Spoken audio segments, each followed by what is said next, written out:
Good afternoon. Thank you very much. It's a pleasure to be here. We've got the next 10 or 15 minutes together. I'll try to get through mine in about half that time and open it up to questions. My name is Dave Hanaman. I live in Park City, Utah. I know many of you. The lights are bright, so I can't see a lot of faces, but I know many of you from over the years from Pivot Center, Park City Angels, and BioUtah meetings. But I'm here today in a new role for me, which is that of co-founder, president, and chief commercial officer for Curavit Clinical Research. Curavit is the world's first virtual CRO, and that means that what we do is focus on designing and executing so-called decentralized clinical trials. Decentralized clinical trials apply emerging digital technologies to clinical research in order to move trials to the cloud and meet patients in the cloud instead of forcing them to come to sites. It doesn't work for all trials, but it works increasingly for more and more. And I'll take you through that in the next few minutes. This is what you need to know about Curavit for today. First thing is, we focus exclusively in this world of decentralized clinical trials or virtual clinical trials. Do we have some traditional skills? Yes, we do, but we apply what we call a digital first principles approach, looking to leverage digital technologies, processes, data science in order to positively disrupt clinical research. Secondly, we are in the center of a massive global market. We are in the fastest part of that global market, and we are focusing on early adopters that are the fastest growing segment of that market. Our solution works. It works today. It's in use at several companies and more to come in the next couple of months.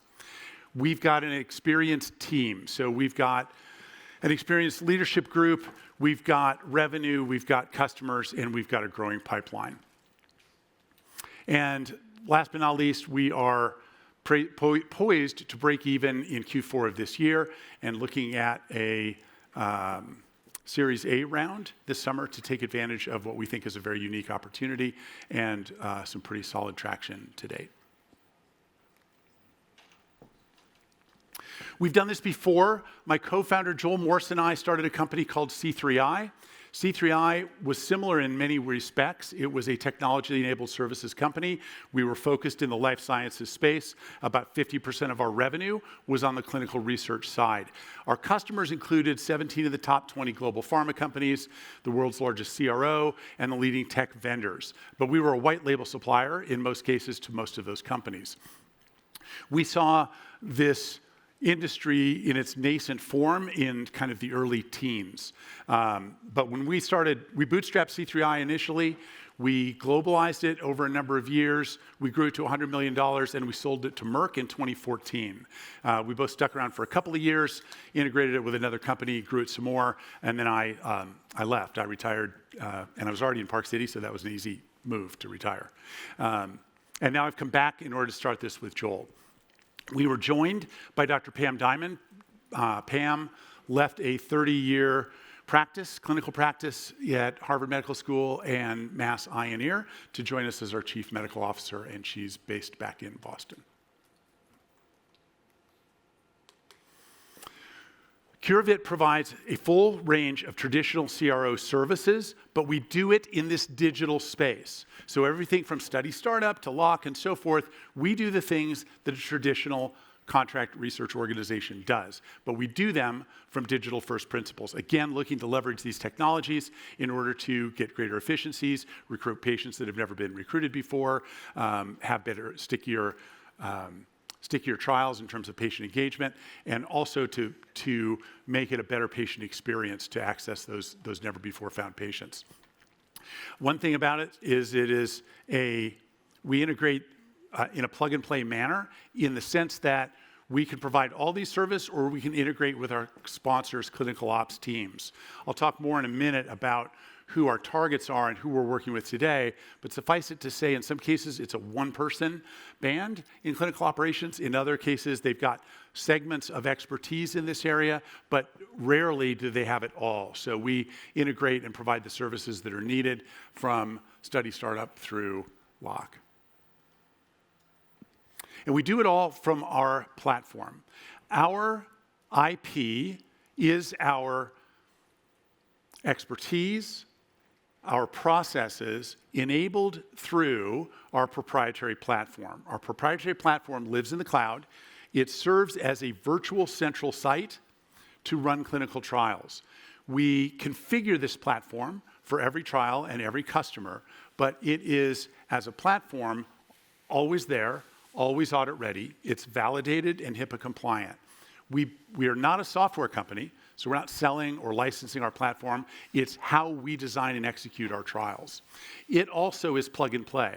So there's a lot of hype in the DCT space in the last couple of years, and there's a lot of software companies trying to sell various bits and bytes. There are also some very solid traditional companies in the space that have got important pieces that they bring. So we integrate with all of those pieces and utilize or leverage just what's needed for a particular trial. Maybe the last point here is that it complements all of these technologies, but especially the growing area of digital therapeutics. Digital therapeutic applications, digital diagnostic devices and applications are an incredibly interesting and fast-growing part of this industry. It's at the center of our bullseye, and their applications integrate seamlessly with our platform. The market is huge and growing. Up at the top left, you see the number of clinical trials. I believe that's worldwide. It just keeps going up. The market globally is about $200 billion, growing at 5%. About half of that is CRO services. And then within CRO services in the US, if you look at the bottom left, that's how fast decentralized clinical trials are growing in the market. So they were projected to be 25% in the early 20s. I think they've passed that because of COVID. There's going to be some stabilization, but decentralized clinical trials are growing really rapidly. And then it's sort of the center of our early adopter targets are the digital therapeutic, digital diagnostic companies, along with some other types of companies, which I'll talk about in a minute. And they are the fastest growing segment of the life sciences therapeutic space. These are our customers. We have a digital-first solution for decentralized clinical trials that resonates really well with this group. These tend to be the early adopters. As the space grows, everybody will be doing more and more digital, virtual, decentralized trials, but these are the early adopters. Number one, digital therapeutic companies, which I mentioned, and digital diagnostic companies, biotech and biopharm, small to mid-size emerging pharmaceutical companies, and academic research organizations. The thing that they have in common in this context is that the benefits of decentralized clinical trials accrue disproportionately to these groups. It allows them to leverage their small size. It allows them to reach out to patients they've never been able to reach out to before. It supports things like rare diseases, and it aligns really, really well if the delivery is itself a digital delivery of therapy or a diagnostic. We are differentiated in the space, and this is a confusing graph because it's a confusing marketplace. So I'm going to concentrate on the two circles first. Our closest direct competitor, and we are in the upper right because we got to be in the upper right because it's a presentation. So we're up there with our closest competitor, Lightship. We're very similar. The difference is Lightship is focused more on large pharma, large and traditional pharma, and that's a fine place to be. We're focused more on digital therapeutics, biotechs, and the companies I talked about previously. Together, both of us are disrupting the traditional CRO space, and that's really where the opportunity is. It's a massive industry. IQVIA is the leader of that in terms of size, and it goes all the way down to small mom and pops that are expert in special areas. However, they're all very traditional, and all of them, from the smallest traditional CRO to IQVIA, face a classic innovator's dilemma and are exposed to the disruption of decentralized clinical trials. We're focused specifically here and have no baggage that we need to carry forward. The others that you see on there are varying degrees of technology companies that have some levels of service. Many of them have made a big footprint in the space. They've raised a lot of money. They are in almost all cases partners or neutral. In a couple cases, they have service offerings that may be competitive with us, but they're very, very different business models. We are a service-based company with a proprietary platform that we design and execute these trials. We're not selling software. So we partner with most of the ones you see in the bottom, and we are here to disrupt the red circle on the left. We've got a solid track record. We started this company, believe it or not, a quarter before COVID. We announced it in January of 2020 at a big clinical trial conference in Florida, and then the world changed. And it changed in the sense that it gave us tremendous tailwinds for this space and all things remote or tele. It also created a lot of turbulence and noise in the space.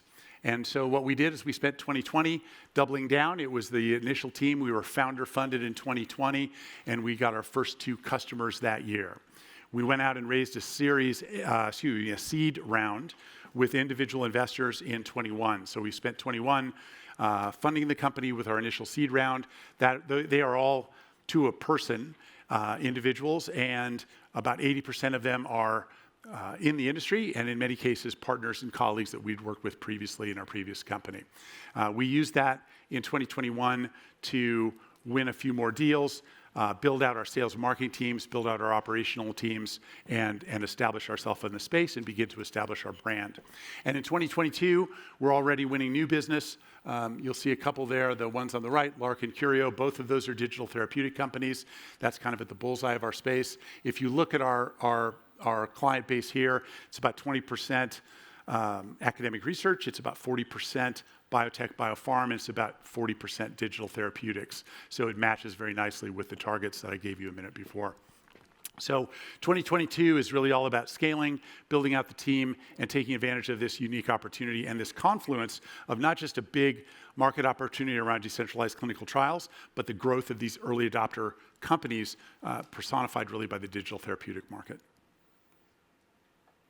And this is what we're doing. We're looking this summer to raise a Series A. We're looking for about $4 to $6 million with a $20 million pre-money valuation. And you intend to use that for these 3 major areas: to scale sales and marketing. Secondly, to add basically a solutions group, targeted experts in places like regulatory and certain therapeutic areas, and then to build out and continue to evolve our technology platform. What this will do for us is fully fund us through the next inflection point. That inflection point is basically to be fully established in the DCT market as it starts to coalesce, to be the absolute leader with the early adopters, specifically digital therapeutic companies, and then last but not least, to be fully mission capable from a standpoint of operations and sales across the United States.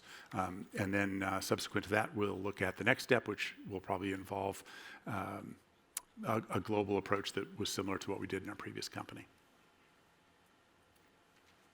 So I think that's it. I don't think I forgot anything. I'm looking at some of the faces I recognize to see if there's horror on their face, and there isn't.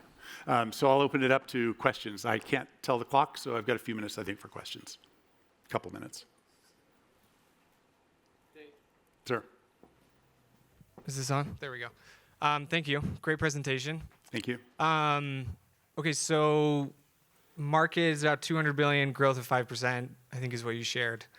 Going back to the slide where you talked about DCT and how much it could make up of traditional, where do you think that can go, right? If traditional's continuing to grow at 5% a year, how much can DCT actually take of total market share there? So when we announced at the Scope conference in Florida in January 2020, the market with the industry, the heads of innovation at the pharma companies were sort of collectively, breathlessly predicting that in 10 years, 10% of trials would be decentralized. COVID hit and drove that up. And some of the numbers from Oracle and another analyst had it in the middle of the epidemic, 40, 50, 60%. In other words, the only trials that were not decentralized at that moment were COVID trials. So that's going to come back a little bit, but the growth curve is much steeper now. So I expect actually to be, I think the 25% is 2024. I think we're already passing that today, and we're going pretty steep. And I think what will happen is it will be there are purely DCTs, there are pure DCTs, pure traditional, there's hybrid in the middle,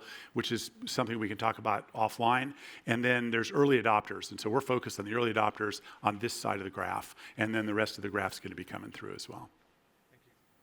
Hi, Dave. Great presentation. Thank I you. had a question. What do you think the traditional CROs, the big behemoths, how are they going to respond to your disruptive industry and what you guys are doing? So they've already responded, and they're great companies. We worked with them previously. I know a bunch of the people. They're great companies. They're big companies. They've got a very established model, and they have already responded by hiring very smart people. They've got great digital groups. They're building out cool stacks, and they've got really cool presentations.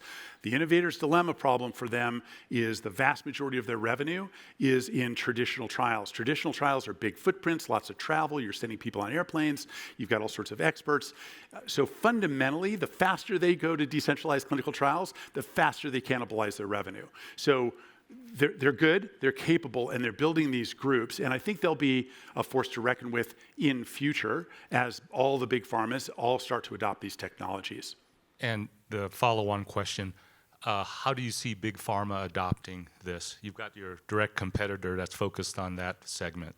Yeah, and our direct competitor comes from the big pharma space, actually comes from one of the really big CROs. And so what I see, so big pharma is already doing this in these small groups, innovation labs, if you will, that are looking at decentralized trials and then trying to bring these technologies in. But they move slow, and they tend to be very conservative. And so what we've seen is the first fast movers have been the groups I talked about. And I think we are, especially the way we developed our platform over the last 2 years, exceedingly well positioned to work with those digital therapeutic and biotechs.